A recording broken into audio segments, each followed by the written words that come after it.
بسم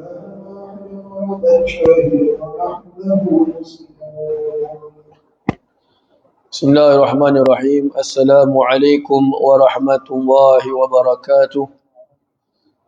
الحمد لله الذي هدانا لهذا وما كنا لنهتدي لولا أن هدانا الله. الحمد لله رب العالمين حمدا يوافي نعمه ويكافئ مزيده. أشهد أن لا إله إلا الله وحده لا شريك له وأشهد أن سيدنا محمدا عبده ورسوله. اللهم صل وسلم على سيدنا محمد مفتاح باب رحمة الله عدد ما في علم الله، صلاة وسلاما دائمين بدوام ملك الله، وعلى آله وصحبه عدد كل ذرة ألف مرة. اللهم صل وسلم على نور الأنوار والسر الأسرار وترياق الأغيار ومفتاح باب اليسار سيدنا ومولانا محمد المختار وآله الأطهار وأصحابه الأخيار عدد نعم الله وإفضاله. سبحانك لا علم لنا إلا ما علمتنا إنك أنت العليم الحكيم. رب اشرح لي صدري ويسر لي أمري واحلل عقدة من لساني يفقه قولي. أستغفر الله العظيم الذي لا إله إلا هو الحي القيوم وأتوب إليه. أما بعد. Alhamdulillah, kita kembali pada pembacaan kitab Safinatun Najah, di mana semalam telah kita melalui berkenaan dengan jenis-jenis hadas, yakni hadas yang kecil dan juga hadas yang besar, yang mana hadas yang kecil itu mewajibkan seseorang untuk mengangkat wuduk, sementara hadas yang besar mewajibkan seseorang itu untuk mandi. Maka kita melanjutkan apa yang ditulis oleh pengarang di sini. Bismillahirrahmanirrahim. Al-awratu arba'un. Auratul rajuli mutlaqan wal amati fi salati ma baina surrati war rukbah. Aurat itu ada 4 jenis ataupun ada 4 batasan. Yang pertama adalah aurat lelaki dan juga hamba di dalam sembahyang adalah menutup antara pusat hingga ke lutut. Ya, baik. Jadi sekarang ini pengarang memasuki bab yang sangat-sangat penting, sangat-sangat untuk kita mengambil tahu berkenaan dengan aurat. Dah kita lalui bahawasanya aurat itu adalah perkara yang wajib untuk ditutup. Kalau kita melihat dari sudut bahasa, aurat ni maknanya kekurangan, ataupun kita kata sesuatu yang buruk untuk ditunjukkan. Itu kalau dari sudut bahasa. Adapun dari sudut syarak adalah sesuatu yang haram ditunjukkan dan haram untuk dilihat. Haram untuk ditunjukkan, ini dibuka, dan haram untuk dilihat. So dia bukan sahaja orang itu apabila buka aurat, dia sahaja dosa. Kita tak dosa tak. Kalau kita melihat aurat dia yang terbuka, kita juga termasuk mendapatkan dosa yang sama. Jadi itu dinamakan sebagai aurat. Buka haram, melihat juga adalah haram. Baik. Jadi kemudian pengarang memulakan mengatakan auratul rajuli mutlaqan. Adapun aurat lelaki secara umumnya, iaitu sama ada aurat itu aurat ketika sembahyang ataupun aurat di luar sembahyang. Wal amati, dan aurat hamba perempuan di dalam solat. Ma baina surrati wa rukbah, apa yang berada di antara pusat hingga lutut. Baik, berkenaan dengan aurat lelaki khususnya, kalau dalam sembahyang itu memang jelas pusat hingga lutut, tetapi menutup pusat hingga lutut itu adalah aurat, tetapi menutup pusat dan menutup lutut itu adalah wajib. Walaupun dia bukan termasuk daripada aurat, pusat dan lutut itu bukan aurat, tetapi menutup keduanya ini hukumnya adalah wajib. Kerana kaedah fikih mengatakan ma la yatimul wajibu illa bihi fahuwa wajibun.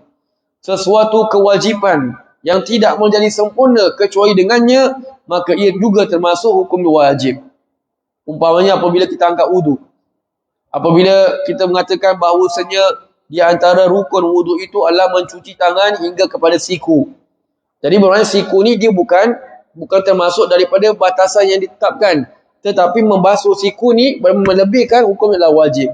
Kerana membasuh tangan itu tidak sempurna kecuali dengan sampai siku. Jadi siku ni wajib untuk dibasuh. Sama juga dengan aurat. Pusat dan lutut ini bukan aurat. Tapi dia tidak menjadi sempurna kalau tidak menutup keduanya. Maka keduanya jugalah wajib ditutup. Bab ma la yatimul wajibu illa bihi fahuwa wajibun. Jadi kalau dia tak tutup, maka sembahyang dia tidak sah. Ini dalam mazhab Syafi'i. Adapun mazhab yang lain mengatakan hukumnya adalah sah, seperti mana yang difahamkan daripada mazhab Hambali. Mereka sah. Nampak pusat, nampak lutut, pada mereka sah. Pasal to them memang dia bukan aurat. Bermakna untuk mereka, pendapat mereka, mazhab mereka bukan wajib untuk ditutup. Mazhab Syafi'i tak wajib ditutup. Ma la yatimul wajibu illa bihi fahuwa wajibun. Ia kalau tak sempurna melainkan dengan menutupnya, maka wajib juga untuk dia menutupnya. Baik. Jadi dia mengatakan di sini bahawa aurat lelaki dalam sembahyang itu adalah menutup pusat hingga lutut, termasuk lutut sekali dan pusat. Ini adalah batasan yang kita kata minimum. Paling kurang tu menutup pusat hingga lutut. Pasal di zaman Nabi SAW itu ada sahabat-sahabat yang dalam keadaan berkekurangan, yang serba kekurangan. Jadi mereka tu tidak mempunyai pakaian yang khusul atau pakaian yang sempurna untuk menutup badan mereka dan sebagainya. Maka Nabi mengizinkan pusat sampai lutut. Itu awalnya. Baik. Jadi bukan bermakna kita boleh solat dengan hanya tidak pakai baju, tak pakai seluar yang panjang, tutup pusat sampai lutut saja. Memang kita kata sembahyang kita sah. Tak adakah sembahyang kita itu berpahala? Itu perkara yang kedua. Kita kalau melakukan sembahyang seperti itu, memang tak pakai baju, berlenging, maka memang sembahyang kita sah. Tapi itu umpama melepaskan batuk di tangga. Asal buat jadilah. Subhanallah. Soal pahala tak ada pahala tu perkara yang nombor dua. Jadi ini namanya orang yang tidak prihatin dengan ganjaran yang Allah siapkan bagi orang yang melakukan solat. So dia nak kena take note. Orang yang lelaki ini auratnya ketika dalam keadaan ketika semayang adalah pusat hingga lutut. Walaupun dia semayang dalam keadaan gelap gelita. Walaupun ketika dia semayang itu tak ada orang. Dia seorang saja ada kat situ. Maka tetap aurat dia itu adalah pusat hingga lutut. Ini nak kena take note. Baik. Kemudian pengarang mengatakan auratul rajuli mutlaqan, bermakna secara umumnya. Sama ada di luar semayang ataupun di dalam semayang, pusat hingga lutut. Cuma persoalan yang timbul yang diselisihkan oleh ulama adalah aurat lelaki di luar solat. Apakah pusat sampai lutut sahaja seperti dalam solat ataupun lebih daripada itu? Ini ada selisih di antara ulama. Kebanyakan mengatakan adalah aurat lelaki di luar semayang adalah menutup seluruh badannya termasuk pusat sampai lutut. Jadi badan ni untuk lelaki ketika berhadapan dengan perempuan yang ajnabi. Jadi perempuan yang boleh dia nikah, dia nak kena tutup seluruh badannya. Ini yang dikatakan oleh Imam Nawawi rahimahullah ta'ala.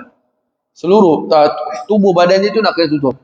Yang ada pula mengatakan bahawasanya yang boleh dibuka itu adalah apa-apa yang biasa dibuka ketika dia sedang bekerja.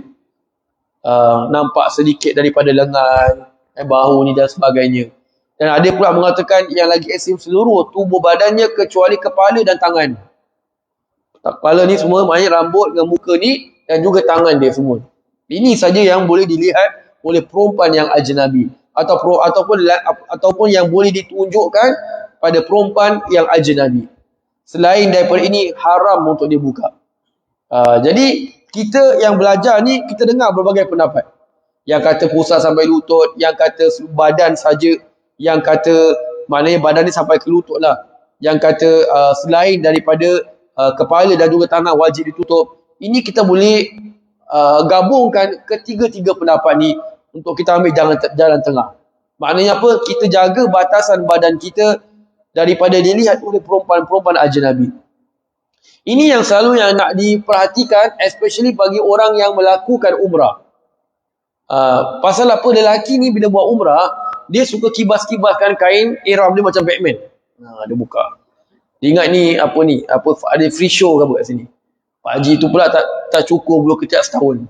Macam aircon kat situ. Ya ilah ilallah. Ini aurat ni, lagi kadang-kadang dia tak perasan ni, kain ihram ni dah turun ke bawah ni. Sudah nampak pusat, lagi berdosa. Dah depan Kaabah buat dosa lagi. Nak tunggu waktu salat, dia kebas-kebas, dia kibas-kibas. Ini belakang ada perempuan, tepi ada perempuan, orang buat tawaf dan sebagainya. Ini semua aurat. Jadi dia nak kena jaga ni, semua batasan aurat, hukumnya adalah wajib ditutup. Sama ada dalam semayang ataupun luar semayang. Jadi kita ambil jalan tengah lah. Sebab tu ada yang ulama mengatakan kalau orang tu pergi kedai, contohlah, dia tak pakai baju, pakai seluar katuk je, tutup pusat sampai lutut. Pergi kedai, pergi beli, jumpa apik, beli tauge, contoh. Tak pakai baju, habis exercise, nak keringkan badan. Maka kalau ikut pendapat kebanyakan ulama mazhab Syafi'i, hukum adalah haram. Ini yang orang tak faham. Orang kata asal tutup pusat sampai lutut jadilah. Tak. Sebab tu kita bila belajar betul-betul, jangan belajar separuh jalan. Kita tak dengar semua part, kita cuma dengar pusat sampai lutut. Okeylah, sampai itulah kita pegang sampai bila-bila.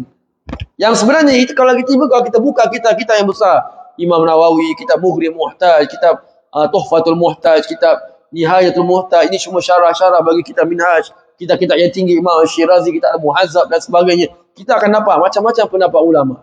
Jadi kita sebagai orang yang belajar, orang yang mendengarkan perkara ini, kita nak kena ambil jalan tengah. Play safe.